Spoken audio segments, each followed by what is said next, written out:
Hello बंधुসকল नमस्कार। आज আকৌ নতুন এটা ভিডিঅ'লৈ স্বাগতম। আজি আমি গৈ আছোঁ শনিগড় পাৰ্ক আৰু জগন্নাথ মন্দিৰ। তো আমি গাঁৱৰ ভিতৰে আহি পাই গ'লোহি বাইপাছৰ পৰা আহি পাই গ'লোহি আমি চাবুৱা। এতিয়া বাইপাছে গৈ থাকোঁ। দুইফালে মানে বাগান কিবা এটা মজা লাগিছে। আজি জগন্নাথ মন্দিৰত যোৱা এটা কাৰণ আছে, বিশেষ কাৰণ কি হ'ল, তো জগন্নাথ মন্দিৰটো মই আগতে গৈছোঁৱেই, আপোনালোককো দেখাইছোঁৱেই। আজি কাৰণটো মানে এনেকুৱা ধৰণৰ, মোৰ মানে কেইদিনমানৰ আগত অলপ বেয়াকৈ এক্সিডেণ্ট এটা হৈছিলোঁ, যিটো এক্সিডেণ্ট অলপ ভয়ংকৰকৈ হৈছিলে। তথাপিতো মানে মই অলপ যিমানখিনি মুখে চুখে দুখ পাব লাগিছিলে যেনেকুৱাকৈ, কিন্তু এনেকৈ নেপালোঁ। কিন্তু ভগৱানৰ আশীৰ্বাদতে নেপালোঁ বুলি ভাবিছোঁ। আৰু যিটো এক্সিডেণ্ট হ'ল, সেইটো এক্সিডেণ্ট অনিয়াত পৰিলে বুলিয়ে ভাবিছোঁ। আৰু সেইকাৰণে তেতিয়াই ভাবিছিলোঁ যে জগন্নাথ মন্দিৰ আহিম বুলি। তো আহিছোঁ। আৰু মানে কি হ'ল, মোৰ লগৰ এজন মানে এতিয়া তালৈ গৈ আছোঁ, লগৰ এজনৰ তাত মেডিকেল, তেখেতৰ সৰু সুৰা অপাৰেশ্যন এটা হৈ আছে। এই অপাৰেশ্যনটো যাতে ভালে ছাকচেছফুলি হৈ যায়, তাৰ বাবে ধুনীয়াকৈ চাকি এখন জ্বলাম বুলি ভাবিছোঁ। বাইপাছ হৈ আহি পাই গ'লোহি ইয়াত জগন্নাথ মন্দিৰ, ফাইনেলি পাই গ'লোহি। তো থালিখনত ধূপ চাকি আৰু নাৰিকল লৈ মন্দিৰৰ ভিতৰলৈ যাওঁ। এই কৃষ্ণক পাৰ কৰা এই দৃশ্যটো, নদীখন পাৰ কৰা, এয়া বদলাই নিছে কৃষ্ণক। তাৰপিছত এয়া যশোদাৰ লগত কৃষ্ণ মন্দিৰৰ ৱালত এনেকৈ আঁকি থৈ দিয়া আছে। তো প্ৰথমতে আমি ভৰিকেইটা ধুই লওঁ মন্দিৰৰ ভিতৰত সোমাবলৈ। থালিখনতো অলপ পানী ছিটিয়াই দিছোঁ। এয়া ভিতৰলৈ সোমাই গৈছোঁ আৰু মন্দিৰত। এয়াই মন্দিৰৰ প্ৰথম ভাগ, প্ৰথম সোমাই প্ৰথমতে এয়া চাকি তাকি জ্বলাই লৈছোঁ। আৰু এখন বেমাৰী নামত, বেমাৰী সোনকালে ভাল হৈ গ'লে হয়। জগন্নাথ মন্দিৰ প্ৰথম সোমাই এয়া শিৱ মন্দিৰত প্ৰথমতে পূজা কৰি লৈছোঁ।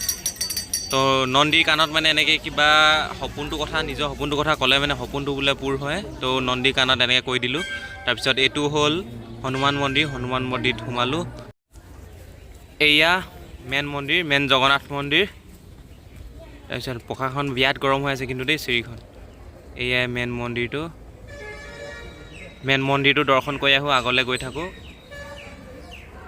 তো চলো ভিতৰলৈ যাওঁ। এয়াই মেইন মন্দিৰ, জগন্নাথ মন্দিৰৰ ভিতৰৰ ভাগ ফটো উঠাবলৈ নিদিলে, ফটো উঠাব নাপায় বোলে। তাৰপিছত এয়া চাৰিকিনে এনেকৈ চাৰিওফালে মন্দিৰ আছে বেলেগ।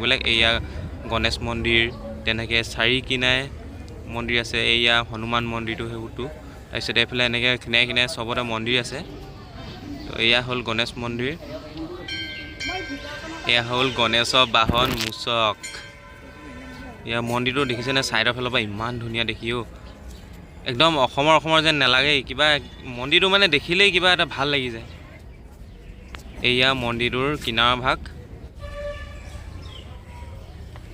ইয়াত এনেধৰণে বিমলা মন্দিৰ, এইফালে আছে গণেশ মন্দিৰ, সেইফালে আছে শিৱ মন্দিৰ, এনেকৈ সকলো ধৰণৰ মন্দিৰ ইয়াত আছে। আৰু লগতে এইটো মেইন মন্দিৰটো আপোনাৰ জগন্নাথ মন্দিৰ, ডিব্ৰুগড়।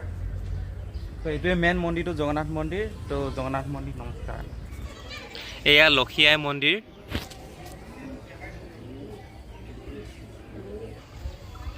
এয়া ৰামজিকে দৰবাৰ। এয়া ৰাম মন্দিৰ। তাৰপিছত এয়াই আৰু ইমানখিনি আছে, কিনাৰে মন্দিৰ আছে, ভাল লাগে সোমালে। কিবা একদম মনটো এনেই ভাল লাগি আহিলে, ফূৰ্তি লাগিলে।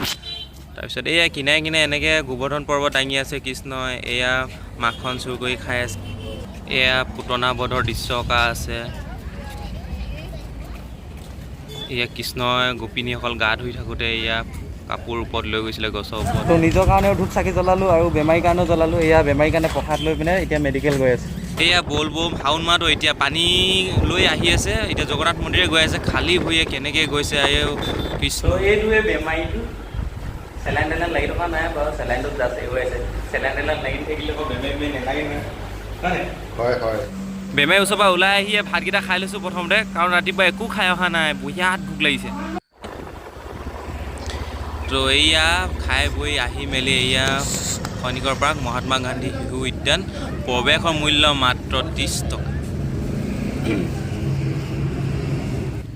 ভিতৰত সোমাই আহিয়ে প্ৰথমতে ইয়াত দুইফালে গছ আছে এনেকৈ, আৰু ভিতৰৰ ভাগ মানে পূৰা ঠাণ্ডা। এয়া বগলী, এই বগলীয়ে আহি বনাই থৈ দিয়া আছে পানীৰ মাজত। এয়া পুখুৰীটোত নাও কেইখনমান আছে, আগতে চলিছিলে চাগে, এতিয়াতো নাই চলা বা এনেকৈ পৰি আছে। তো আগলৈ কি আছেনো চাওঁ বলক। এইয়া কলীয়া ভোমোৰা দলং দেই, এইখন তলেদি নৈ পাৰ হৈ গৈছে। তো দলঙত উঠো অলপ।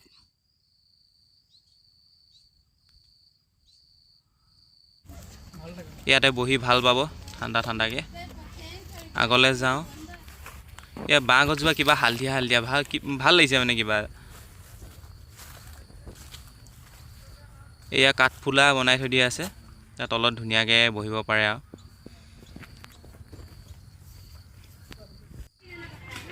তো ইয়াত বেছিভাগ মানে সৰু ল'ৰা ছোৱালী খেলা বস্তুৱে আছে। এইখিনি ওপৰত উঠিব, এইখিনি চব সৰু ল'ৰা ছোৱালী খেলিব, সৰু ল'ৰা ছোৱালীও সোমাব দিয়ে ইয়াত এক্সট্ৰা প্ৰাইচ লয় 20 টকা। প্ৰথমতে সোমাওঁতেতো 30 টকা ল'বই, আকৌ সেইখিনিত সোমাবলৈ 20 টকা এক্সট্ৰা, সৰু ল'ৰাখিনি খেলিবৰ কাৰণে। তো আমিনো কি সৰু ল'ৰা নহয়, তেনেকৈ ওলাই গৈ থাকোঁ এতিয়া। ইমানখিনি আছে ইয়াত। খনিকৰ পাৰ্ক আৰু জগন্নাথ মন্দিৰ একে চতে চাই লওঁ, এতিয়া ঘৰলৈ যাওঁগৈ দেই।